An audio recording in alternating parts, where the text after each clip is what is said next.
Welcome, ladies and gentlemen.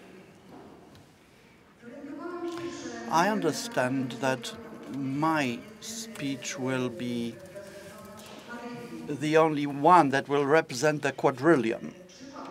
Let me remind you, the liberal arts, in other words, the core curriculum of the classical education, grammar, arithmetic, geometry, and astronomy, which are humanities, as we call it, and quadrillion, which we would define as arithmetic, geometry, music, and astronomy. This Congress invited particularly teachers of humanities, subjects of liberal subjects. But it is important, I believe, to also remind ourselves of the quadrivium. It is included in our education, but it is not treated as it used to be treated in the classical education. Above all, because of in terms of the objective of the education. Let us start, however, from the beginning. The division of the arts. And this, of course, changed with time. Galen, a Greek doctor, formulated the trillium and quadrillium system, as I described it earlier, but the canon of liberal arts did change over time. Up until Middle Ages, this arrived in the form that we've just described. The arts were defined by the Greeks in different ways, as the arts imitative or imitative arts, as well as productive arts and reproductive arts. But the best definition of art was provided by Aristotle, who says that art is an enduring disposition to produce in accordance with sound reasoning. In other words, this definition boils down to our understanding of technique, techne. That's the basic understanding of art. And this is based on the classical conviction that the entire reality is rational. The world is rational, the world of the mind is rational, and we are rational. We can read the rationality of the world, which is why the art is a production of something in line with the rational mind, which imitates nature, wise or rational nature, which is permeated with logos. And another innate element of liberal arts, and we don't understand that fully, but ancients approached with reserve to physical work. In other words, the liberal arts were provided or limited to the free human. They are not there to generate income, and they are not linked with physical work. Christianity doesn't accept that reserved to physical work. In the ancient world, this was part and parcel of their thinking, that even arts, plastic arts, were not included in the liberal arts because they are linked with some effort of the body.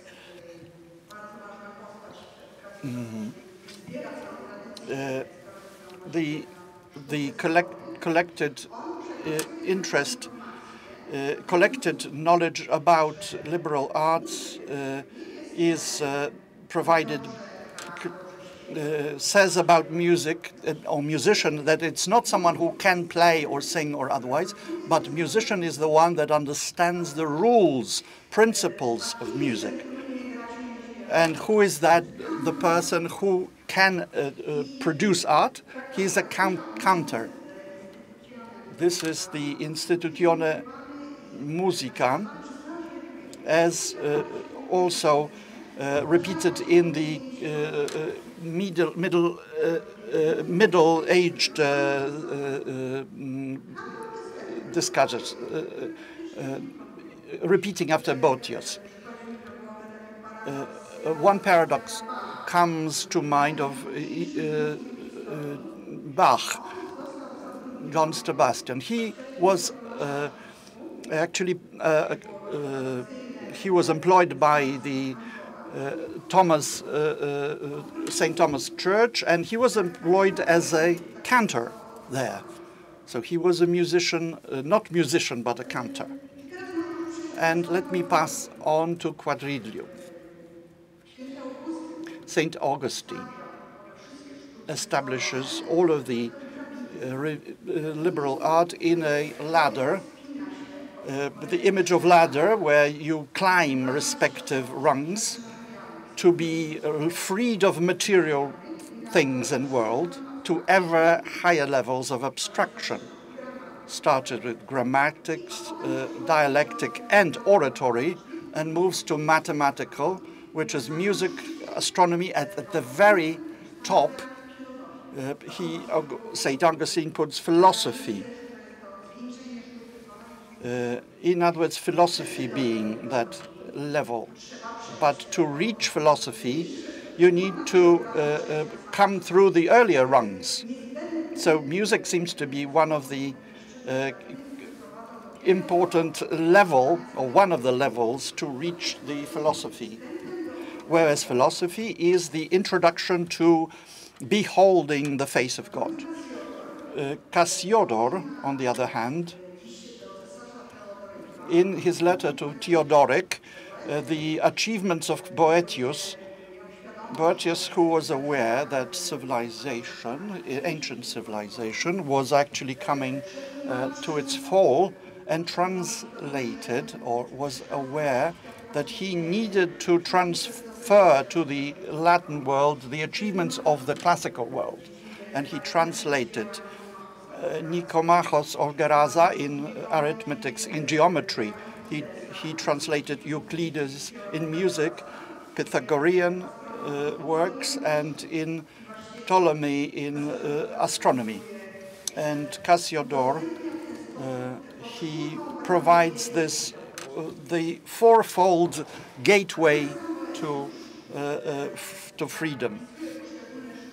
As Boetius outlines the respective arts, who states that these are important entry points to philosophy, he outlines the subject. In case of arithmetics, undertakes the volumes in themselves. Geometry deals with the sizes, fixed sizes. Astronomy looks at bodies in motion, whereas music deals with relationships between these volumes and entities. So what is music? Music is science of proportions.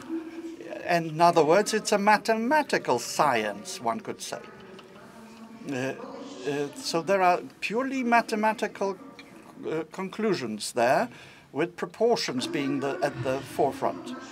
It so happens in our modern world is that math, physics had the lack thereof that they proved their usefulness.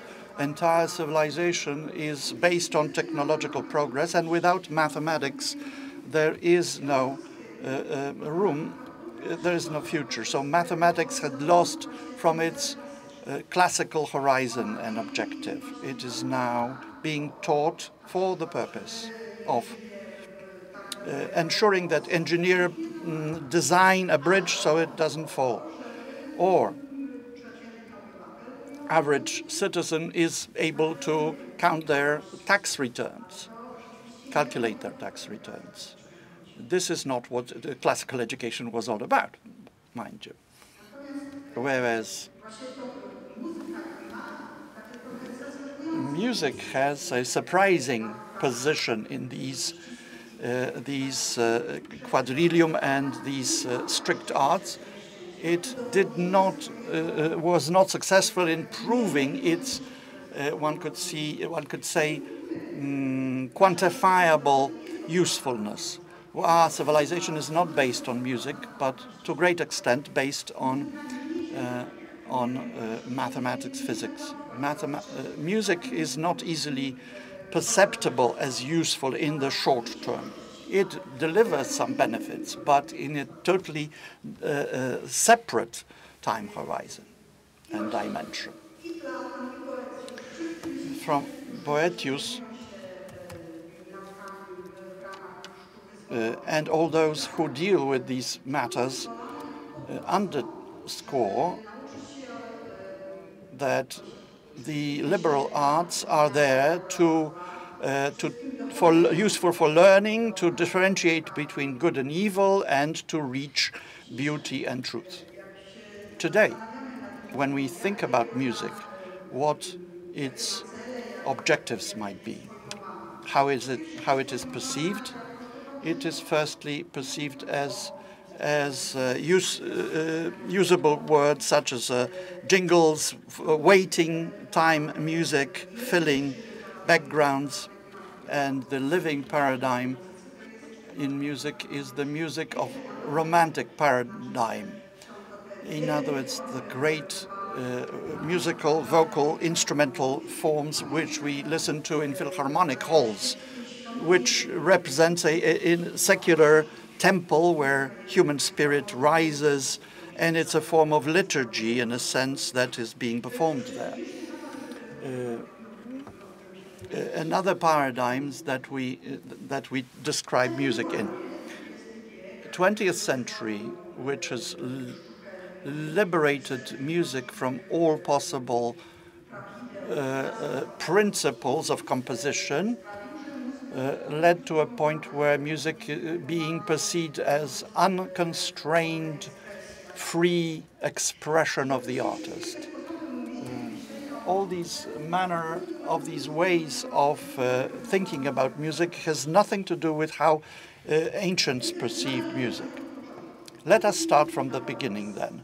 Pythagoras, the legendary thinker, because some even question his existence as such. But there is a very strong legend about Pythagoras. He was the first to discover the mathematical rules or principles of music. And they are very simple. If you divide a string 2 to 1, in other words, in half, it will sound an octave, intervals of octave. If you divide it 3 to 2, then you've got a fifth. And if you divide it 4 to 3, then you've got a quarter. And these are the key, almost holy intervals, pure and perfect, because they represent simple mathematical proportions. Not because they sound nice, but they are there because they are pure and perfect mathematically. So that's the first, he is the first who developed the vision of this universe of spheres, music of the spheres. So you cannot just speak about Pythagorean school, but rather of schools of theory. And this entire mathematical vision was being developed, the musical aspect of universe. They were the authors of the idea of cosmos. They are the first to understand the universe as an order permeated by the order and rationality. That, of course, all of the ancients are optimistic in terms of their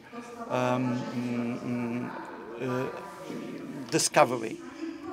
And in other words, they assume that humans can understand the world. We are not so optimistic, because each and every discovery generates so many new questions that the world doesn't seem so easy to let's say, encompass in our minds, in our minds. And one more idea that's characteristic to Pythagoreans is harmony. Harmony, everything is harmony, harmony of the opposites.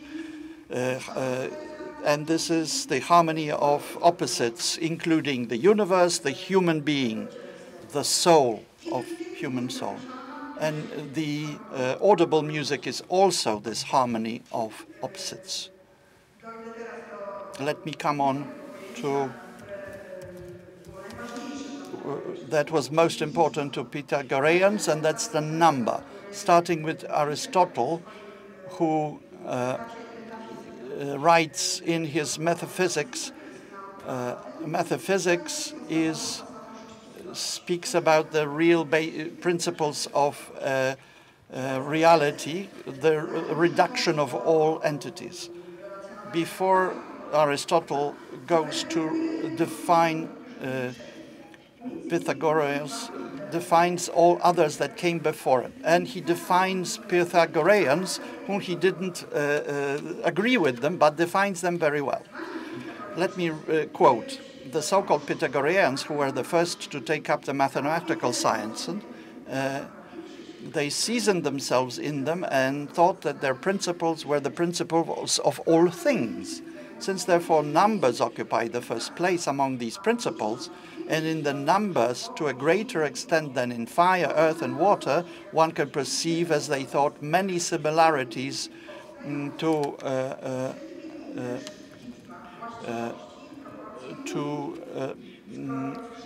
that they also perceived in numbers of properties and proportions of musics.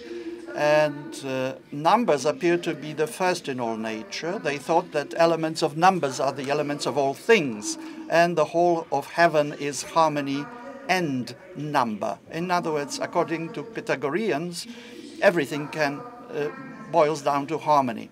So this is very telling and powerful. Please note that all of music as liberal art, from the earliest times of the legendary Pythagoras through Boëthius and all the way to end of classical education, which we can roughly set at, or the break in it took place or occurred during the Age of Enlightenment. The entire liberal arts had three key components.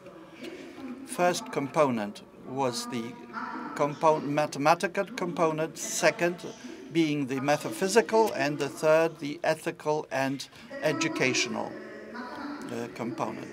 The mathematical being, in Pythagoreans, the Institutione Musica of Boëthius, when we realize how we can perceive music, we understand that it is made up of sounds in various relations between one another, intervals dividing them. These relations between sounds can be described in mathematical terms by proportions. And this can be viewed in terms of horizontal, between respective consecutive sounds, but also vertical, the classical, let me stop just for a second. The classical soprano, alto, tenor, and bass. So the relations are vertical, the soprano to respective lower voices, and so on, with alto starting down and up. These are mathematical relations, one could say. Later polyphony developed these relationships between voices. The Renaissance polyphony multiplied these voices into powerful. One record-breaking is Thomas Tallis's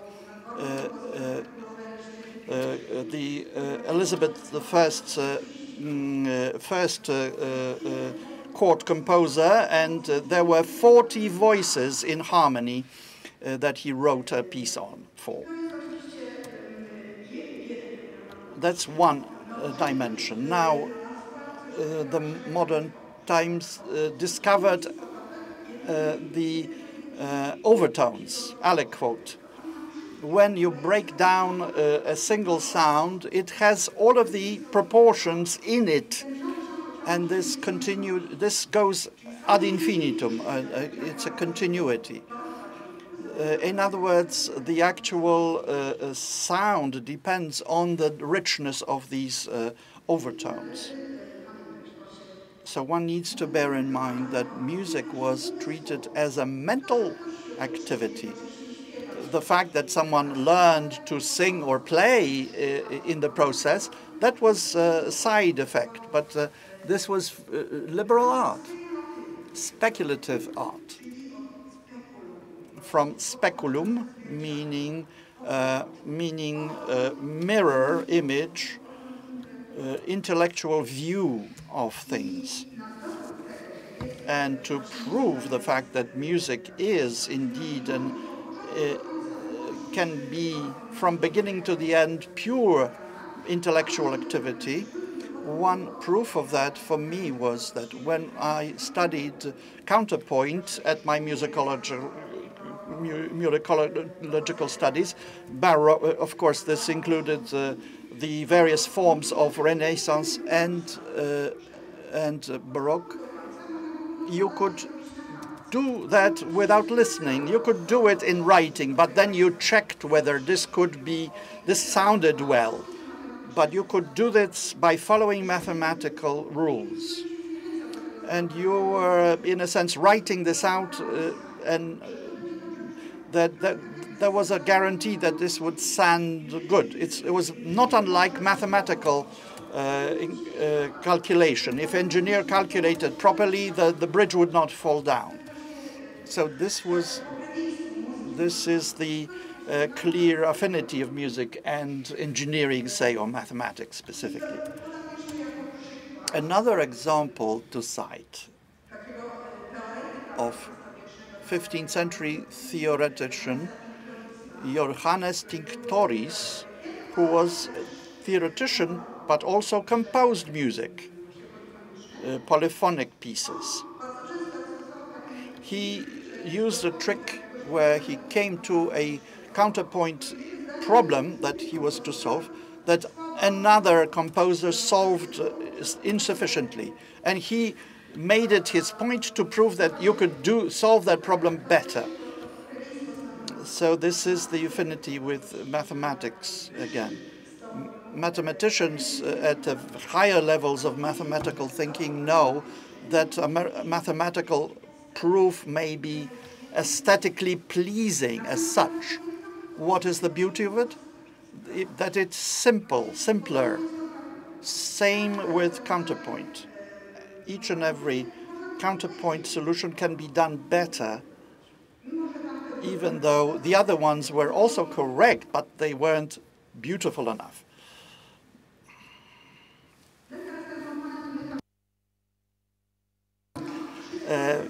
Now, metaphysical aspect. Everything is music. We've met with an idea of music of the spheres. The entire cosmos is a symphony. Spheres turn and provide music, harmonious music. Reality being a reflection of beautiful harmonies. Human soul and relations between soul and the body are also music, be it inaudible to us, yet clearly, but also finally audible music, which is a single case of music, special case of music, because this is audible by human ear. And Greeks explained that we don't hear the harmonies of the cosmos because we were born inside of it and we don't notice it. But what is audible is the music that is generated by a human being. And it is more beautiful the better it reflects this inaudible types of music.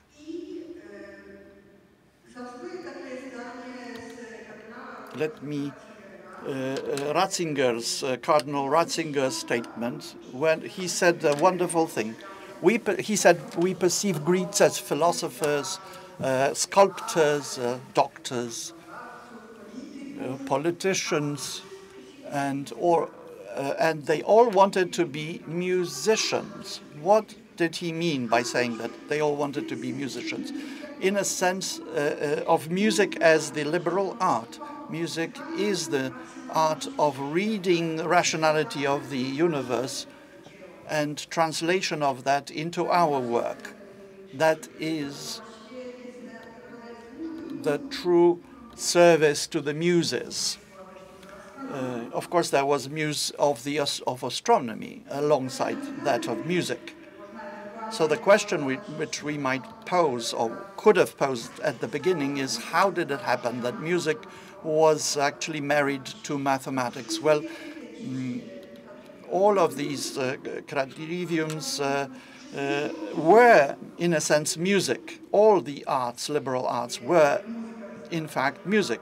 It's not that music was equal, and not by chance or accident or error. I always remember two authors, Tolkien and C.S. Lewis, who in their visions, a fantastic vision, provided intuition of creation of the world through music. So Aslan creates Narya by singing. This was a conscious reference to the classical understanding of the world as concentric spheres, resonating in harmonies. And finally, ethical and educational dimension of music. This was broadly discussed by the ancients. There was the ethos theory. Each modus, each musical scale and music was divided into various scales coming from various tribes of Greece. Each of these moduses had its ethos or nature, character. Doric modus, coming from the doors, was toned down, stable, and Phrygian was euphoric. Aeolian was mournful, and Plato and Aristotle and so on mention all these ethoses of the respective modusi. They believed honestly that music does not only imitate various states of character, ethos, and emotions, but can also instigate. It can bring us into euphoria, but it can also tone down madness, euphoria. There were legends about a young madman was agitated, and a Doric mode helped to calm him down. I will only mention the fact that all these spheres that are brought together by music remain in our language. We see falsity is a word that survives. But it could be like you have a false picture of reality when we say, or it can be used as ethical, moral. You have falsified, false character. You have falsified something, but it can be used in a musical sense. Who is flat, or who is playing that is out of tune? Out of tune. So these are the echoes in our thinking about music and our language in which we adapted this into. I will mention the political dimension of music. Greeks believed that music can, in effect, bring down systems, political systems. You cannot allow certain melodies for youth because they can change their behavior, and politics change as a result. So this is dominance thinking 1968 comes to mind immediately. There was a correlation of two revolutions. On one hand, musically, we still live by the background radiation.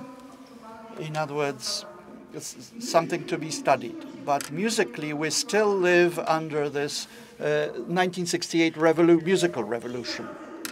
At the same time, this was a revolution of mores and irreversibly, one could say. You cannot fully claim that one revolution caused the other, which caused which. But there was a correlation in time of these two revolutions that cannot be put aside. I'm afraid that I need to come to conclusions at this stage. Let me just remind you of one more thing that Professor Kwaśniewski discussed a year ago about Thomas Aquinas College in Minnesota, who teach liberal arts on the sources. They teach geometry on elements of Euclidia. They read elements of Euclid and Kepler's treatises, and music is being taught on the basis of the Boetius's treatise, Mundana, Humana, and Instrumentana Music. So all music, instrumental music being the third part of the treatise. All music produced by people. Thank you very much.